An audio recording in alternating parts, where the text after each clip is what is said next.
Abby Martin goes on the George Galloway show, and we all know George Galloway was just recently elected, right? So he had Abby Martin come on, but they discussed this question I haven't seen in a while, or I haven't seen ever, Nick. I don't know if you have, and that is, do U.S. politicians have conscience? Are they watching what we're watching? That's the question that George poses to Abby. Let's listen. It has to be a matter of deep psychology for so many politicians in your country and in mine to be as unmoved by what you and I are watching as we are moved by it. What lies beneath it? What's the reason for our politicians being completely unmoved at massacres of infants, at the maiming, amputations, and, you know, heads burst open of little babies being taken to now non-existent hospitals? How is it possible not to be moved by that?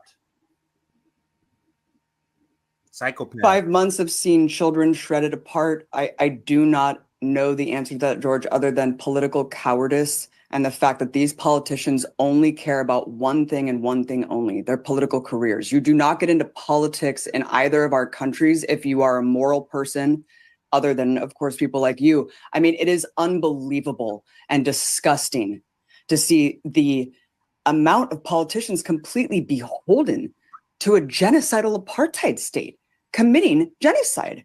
I mean, killing scores of civilians, women, infants, like you said. I mean, this is a genocidal policy. You are depriving infants of formula and nursing mothers of water. Look, Joe Biden said it himself, and I think he elucidated it perfectly decades ago on the House floor when he said, if Israel didn't exist, we would need to create her to serve our interests. And when you look at Israel, I mean, this tiny state, I mean, it might as well be the 51st state. It's an appendage of the US empire. It's a settler colonial outpost, and it's used as a battering ram for US imperialism and its junior collaborators, which is the United Kingdom. So it's sick that, I mean, you see Code Pink, you see 5 months of people confronting politicians in the halls of Congress, marching out in the streets, doing civil disobedience actions everywhere, right? And these politicians remain unmoved. How is that possible? How are you a human being? How is it possible that John Kirby's sitting up there crying crocodile tears for children in Ukraine and is completely stoic? I'm going to let it finish out. Infant after infant are shredded to bits. I can't claim to know, George. I'm sitting here every day wrapping my mind around the medieval barbarism that we're seeing unfold, that really just surpass the human limitations of evil every single day. And to the point that she makes, this is love the description, but it goes back to what I said, Nick. What they're talking about is like, man, how is this possible that you're not seeing this, how are you not feeling this? Like, you know how many months, Nick? How many months of protest that they said if we protest, they'll change stuff. Months, worldwide, millions of people have, and they don't care. And to that point, think about all the Western countries. They all have a strand in their DNA that's white supremacy. That's what they're speaking to. When you say, how can they not have any sympathy? Like, how do you not have a heart? That is the DNA. It is intertwined in Western culture, that it is an inability to see non-whites as anything less than. They will never be seen as equal, ever, in my opinion. But here is Tom Perez. So when you say, do they have a conscience? Shout out to my friend Kay. Like, this is my good friend Kay who actually did this. I'm so proud of you. Big shout out to my friend Kay, who found Tom Perez at a grocery store. I've been friends with Kay for a while, so big shout out to her, because it takes a lot of courage to call out these psychopaths. Like, you hear how Abby describes these people, how George talks about these people. These people are gangsters. These people are truly horrific people. So what you see here by Kay, and I'm calling her Kay because I don't even want to say her name, bro, because the retaliation that she probably will face. Yeah, I wouldn't say that. Yeah, don't say so because I'm very proud of the action that she did. I know she watches RBN every once in a while, so big proud of you. At RBN, very proud of what you did. Okay, so let's go to the video. I love this, so let's go to it. Yes. So, supermarket Tom Perez. Let's watch. Hey Tom, why do you support genocide? What about the over 30,000 dead babies in Palestine? Aren't you a family man? Don't you care about kids, innocent kids dying? You have no shame? Shame on you. Why aren't you calling for a ceasefire? Do Palestinian lives not matter? Why is that okay with you? Why aren't you demanding that Joe Biden call for a ceasefire? We want peace in the Middle East. We don't want to see dead babies. Shame on you. You have blood on your hands. How could you not call for a ceasefire? Do Palestinian lives matter? Do they matter? They absolutely matter, and that's why the president called for a ceasefire in his State of the Union. The president called for a ceasefire in the State of the Union. You damn liar! Lying to her face, motherfucker. Just let me just let it finish now. Pause. We need a lasting ceasefire. Yes, I did. We need a lasting ceasefire. He needs to call on Netanyahu and say, stop funding the war. I want him to call. You're not listening to me. Okay. Okay? The other night in the State of the Union, he called for Is he going to stop arming Israel? That's the way to stop the war. It's a shame. As he's getting into his Tesla, I thought Democrats hated Elon. He's getting into his Tesla here. And he realized, as he's walking away, he realized, I have to say something here. I cannot be quiet as this lady is saying all these things. So it took him a few seconds to catch it. It's okay, I do need to start saying something. Because how would it look that he's putting his food in his Tesla and he hasn't spoken a word or even given like a bullshit answer, which he begins to do? It would have looked terrible. So if you wonder, how could atrocities happen in Germany with the Holocaust? How could they massacre the native population in the United States? How could they enslave people? It's people like this, people like Joe Biden, people that keep their mouths closed when these atrocities are happening. And for this guy, Nick, to just simply say, oh, just watch the State of the Union. You mean that the hour of lies? What is accomplished by watching that? But that's all he has, Nick. That's all he has. Wait, go ahead. I'll let you chime in on this video since I know this was your friend that did this. Good job to Kay. And I'm glad she kept the pressure up because you guys see what these ruling class scum do. They lie, and they that's literally gaslighting. And to the point where you hear Katie, she's an extremely nice person. So she like when he says, "Oh well, Biden says ceasefire at the State of the Union." Oh, I'm sorry, I got silence on my phone. Biden called for ceasefire at State of the Union. They're like, "Wait, what?" You see that like that moment hesitation. That gaslighting by liberals is meant to cause that hesitation. So I'm glad that Katie kept the pressure up. She's like, "All right, whatever, that's bullshit." So she's even if he did, is he calling for Netanyahu to stop the war? Like, what are you doing? So, what I said, it actually does take a lot of courage to do this. It's very easy to turn your brain off and just go through the motion, not win that confrontation. But the horrors of this conflict, the lack of humanity from these people, they should never have a moment of peace. So, big shout out to them. Big shout out to them. Yeah. To wrap up this segment, I just want to add a little bit from Aaron Mate, what he wrote on his no, this is not a Substack. This is his own website. AaronMate.net. If you wanted to go and check out some of his work, is AaronMate.net, or he pronounces it Mate. The Biden doctrine in Gaza: bomb, starve, and deceive. And we're seeing a lot of the deceiving in the media is the deceive part. Just reading a little bit, not all of it. As at his State of the Union address Thursday, President Biden announced that the U.S. military will install a temporary pier off the coast of Gaza to deliver emergency aid to the besieged enclave, where more than 2.2 million Palestinians face a humanitarian crisis, including starvation.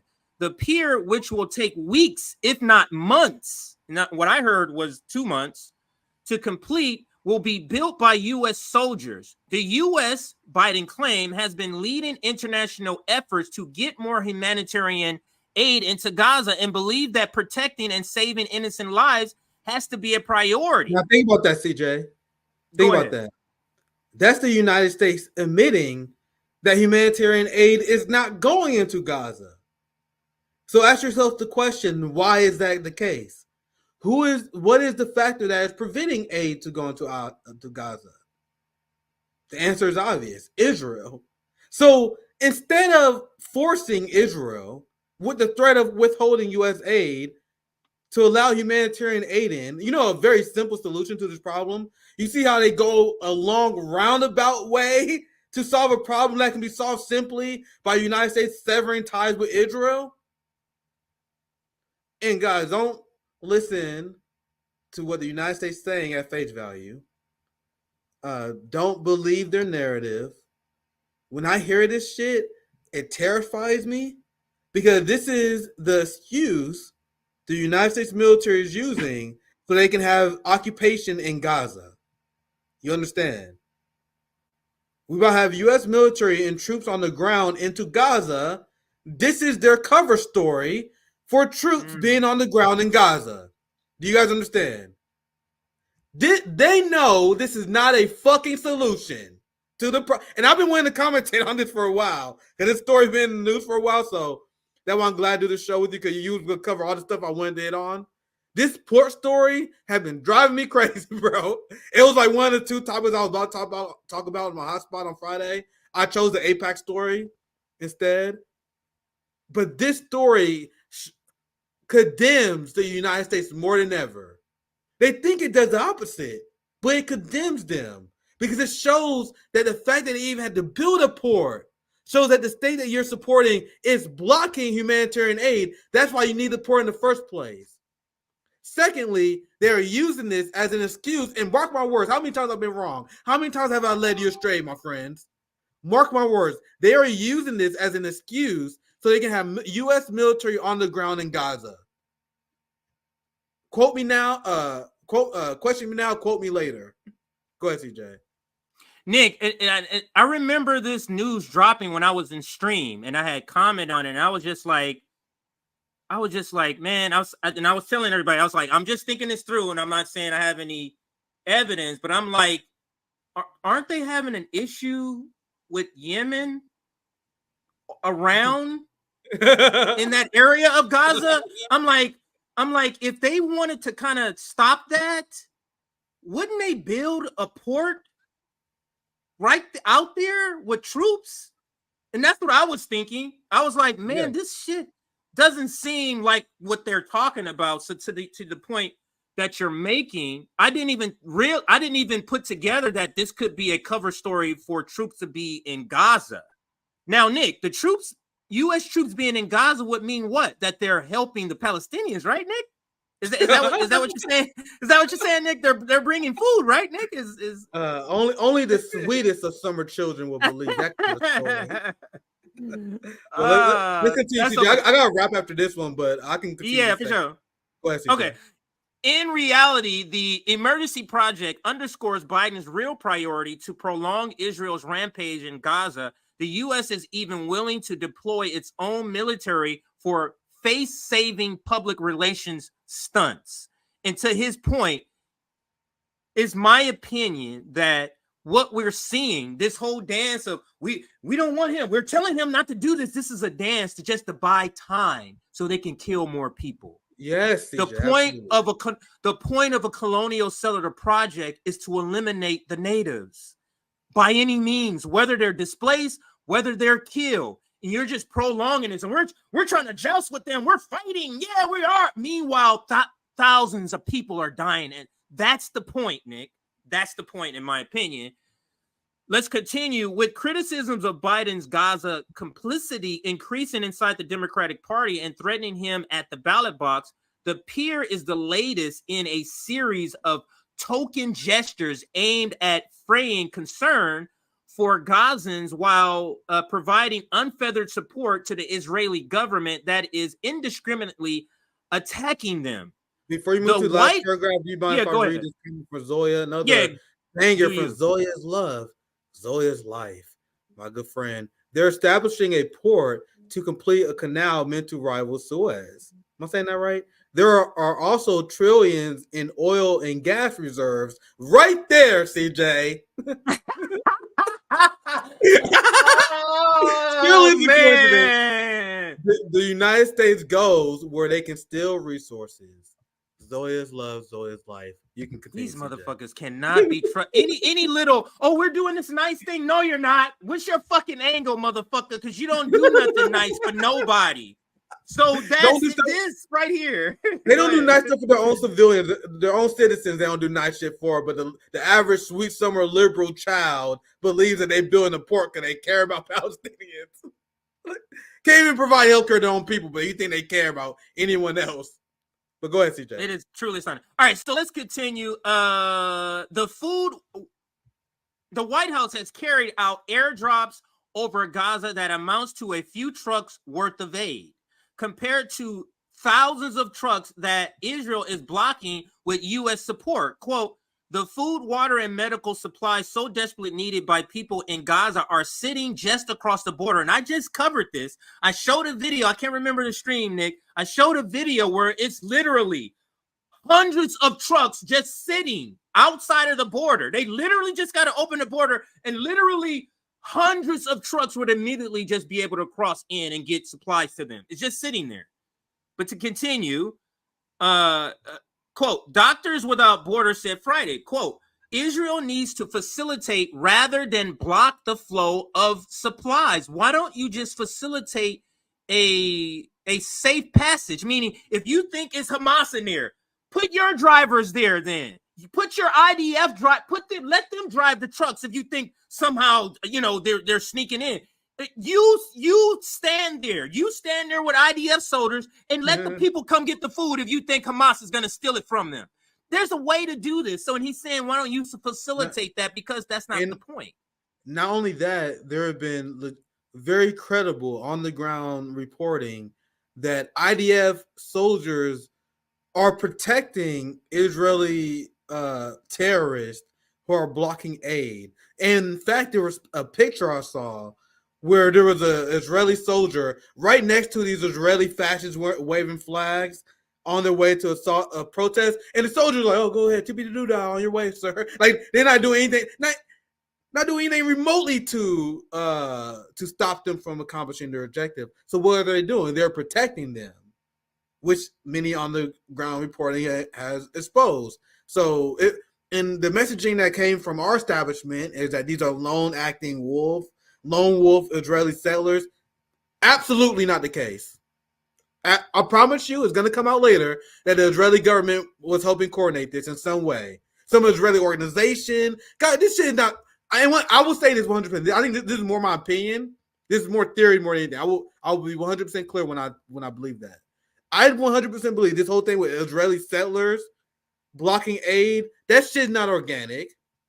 They want to do it, don't get me wrong, but that shit is definitely being directed by some genocidal motherfucker that's going to be exposed later. I promise you. But anyway, CJ, they're not important. Let's continue. Yeah, the U.S. military pier, Biden claimed, will, quote, will enable a massive increase in the amount of humanitarian assistance getting into Gaza every day. His own aides acknowledged that this is a ruse.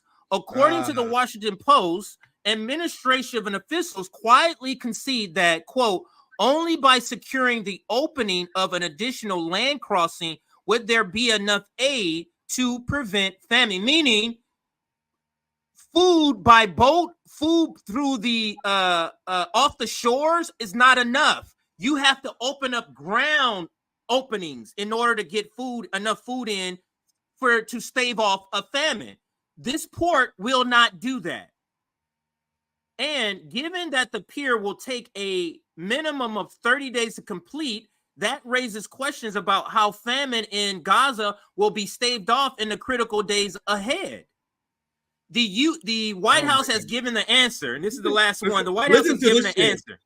I read a little bit ahead. This is some fucking ridiculous ass shit. Go ahead and read this. Listen to this. Rather than compel Israel to open those land crossings and prevent famine, it is instead adopting an Israeli position that the land crossing can be used as a tool of leverage against Hamas, and that Israel can control everything that gets in. If ceasefire talks, Israel has demanded that Hamas release hostages in exchange for, at best, a 6 weeks pause to the massacre. Go ahead, Nick.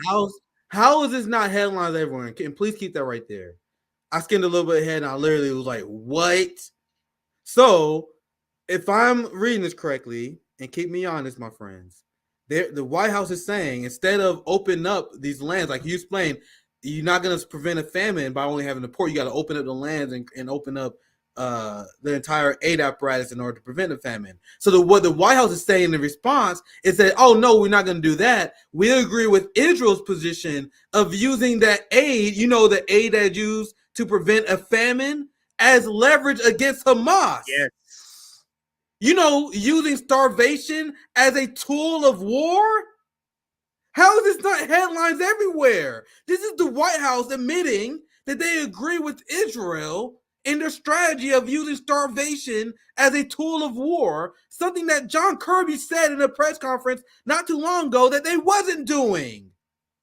This is quite literally the argument that South Africa was using at the ICJ. That Israel is using starvation as a tool of war. That this is a collective punishment, a war crime. That these are acts of genocide. And here, in this passage, it's unbelievable. I didn't read this. I skimmed ahead. I was like, bro, wait. Did they just say that?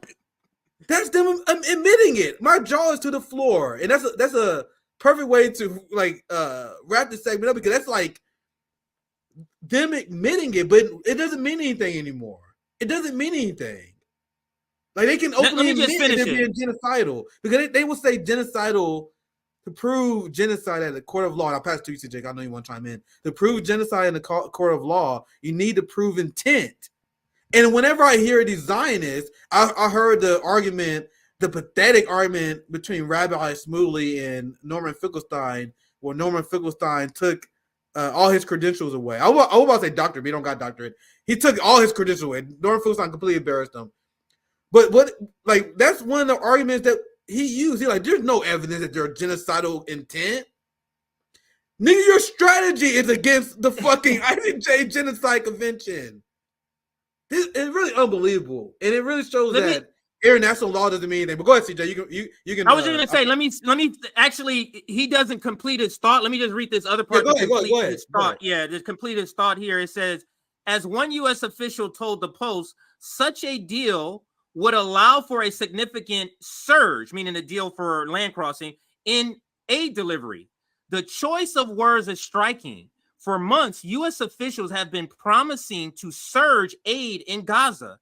The fact that such a surge is now explicitly conditional underscores, meaning the surge is on condition if you do something. Is completely conditional, underscores that those prior vows were a lie and cynical cover for the actual policy of helping Israel block aid to the people of Gaza. It's just terrible, Nick. We are a psychopathic country with psychopathic policies, and then we dress them up, and we have a buffer class, the NATO left, the bourgeoisie, that kind of goes along with it with obvious lies that they're not trying to do any of this stuff, but you have people that go, they said they're trying, so